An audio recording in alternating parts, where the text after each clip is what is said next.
સૌરાષ્ટ્રના દરિયા કિનારેથી મળ્યા અજાણ્યા કન્ટેનર, તપાસ ચાલુ. સૌરાષ્ટ્રના દરિયાકાંઠે સતત બીજા દિવસે રહસ્યમય કન્ટેનર મળી આવતા ચકચાર મચી છે. ગઈકાલે પોરબંદરના માધવપુર દરિયાકાંઠે કન્ટેનર તણાઈ આવ્યું હતું, તો આજે જૂનાગઢ જિલ્લાના માંગરોળ નજીક સાંગાવાડા દરિયાકાંઠેથી પણ એક કન્ટેનર મળી આવ્યું છે.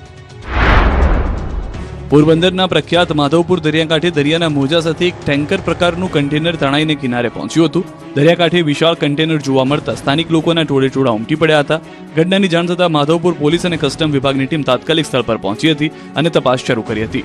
પોલીસ અને કસ્ટમ વિભાગ હાલ એ દિશામાં તપાસ કરી રહ્યા છે કે આ કન્ટેનર ક્યાંનું છે, કયા જહાજમાંથી દરિયામાં તણાઈ ગયું હતું અને તેમાં અગાઉ શું માલ સામાન ભરેલો હતો.